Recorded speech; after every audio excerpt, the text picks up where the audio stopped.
Uy, hold up to. Tumalag.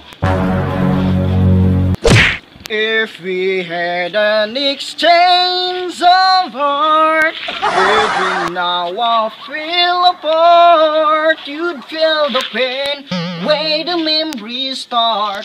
If we had an exchange of heart. Hoy, kameraman, sobrang layo naman ang kamera. Oh, lapit-lapit mo naman yan dito. Yan, ganyan ba? Oh. Para makita ng mga viewers ang kagupuhan natin ba, tapos sabihin nila, oh, ito mukhang artistahin, o mag-subscribe ka agad yan sila, di ba guys? Okay, continue tayo sa ating drama.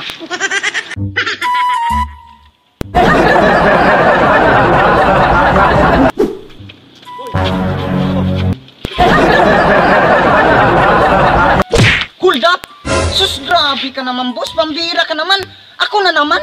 Yung iba naman ang hold upin mo, hinold up mo pa lang ako kahapon. Pambira ka naman, inaraw-araw mo, ginawa mo naman akong pangkabuhayan eh. Wala akong magagawa. Ikaw lang nakita kong dumaan dito eh. Sus, pambira ka naman boss. Sa dinabi namin ng gwapo sa mundo, ako na lang ang palaging nakikita mo.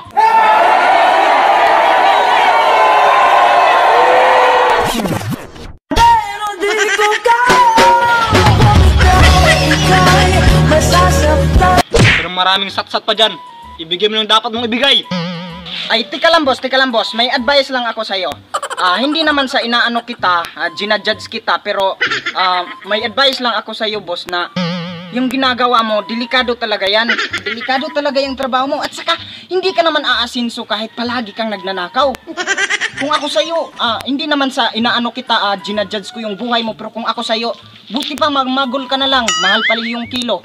O hindi ka pa hindi ka pa makukulong. Sus. Kung ako sa'yo, tigilan mo na yan ngayon. Huwag mo na yan ipatuloy, masisira ang buhay mo. O sige, bigyan mo na ako ng 1,000,000. Hindi na ako magnanakaw. O sige boss, payag ako sa kasunduan na yan. Bibigyan kita ng pera pero hindi ka na magnakaw.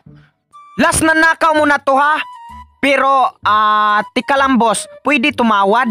Sobrang laki naman yata ng 1,000,000. Pwede pwede 600 na lang. 600,000 na lang. Ay, hindi ako papayag. Titigil lang ako sa pagnanakaw kapag binigyan mo ako ng 1,000,000. Ayaw mo sa 600,000 boss? Ano na lang boss? 500,000. Yan! Papayag ako basta may 1,000,000. O ito boss, 500,000 to ha. Pero usapan natin ha. Ayaw ko na makita ang pagmumukha mo na magnanakaw ka pa. Ito na saksak mo dyan sa bunganga mo. Yung bag mo, akin na yan. Ayay, pati ba naman ang bag ko, kukunin mo rin? Ay sige, sa'yo na lang to, wala naman tong laman eh. Ayan, sa'yo na yan. Yung damit mo, barin mo, akin na yan. Parang mendi ang kanyang katawan, ang sarap mong titigan, rosas ka ba? Ayay, pati ang damit ko boss. Nako, makikita ang abs ko nito boss. Abs? Wala kang abs, buto-buto naman lahat yan eh. Nako, alam ko na ang balak nito. Napapanood ko na yan eh. Alam ko ang susunod nito. Ipapahubad na ang pati ang damit ko, pati ang short ko at ang brief ko na. Makikita ang tinaguan ko nito. Kailangan makaisip ako ng paraan para hindi siya magpatuloy sa kanyang plano. Ano kaya ang sakto? Magpanggap ako na bakla para titigil siya sa kanyang ginagawa para mapapaalis ko to. Yung short mo, akin na yan. Ubarin mo yan.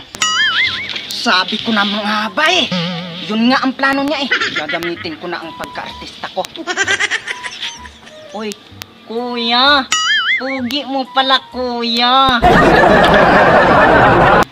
Dudumugin ko tong tarantado na to para aalis na to. Hay kuya, ang pugi mo kuya. Sige kuya, kulapin mo ka kuya, sasama na ako sa iyo.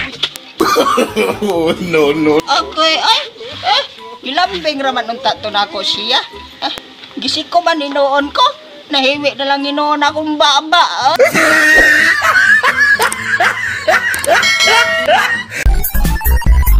Hoy, hold up to. Ay, nakalingi ko sa camera. Otro, balik na yun. Otro post. Chon. Uy! Uy, Ay, ang big niya na, balik dito. Una kain lakat. Papunta sa ako diri. Sa imong doon. Boss, Hold up! Sus, pambira ka naman, boss. Ako na naman. Sus, hinold up mo mo palang. Action! Tika lang, boss. May advice lang ako sa'yo. Hindi naman sa nang aano ako sa'yo, pero masasabi ko lang sa'yo, boss, delikado tayo. Kuya, pugi mo pala, kuya. Boss, Action! dudumugin ko tong tarantado na to para aalis na to. Hay, kuya, ang pugi mo, kuya. Boss. Ay, kuya, hold upin mo na lang ako, kuya. Sasama na lang ako sa iyo, kuya. Ang pugi mo, kuya. Wamang kakaigo. Naligay ka nan.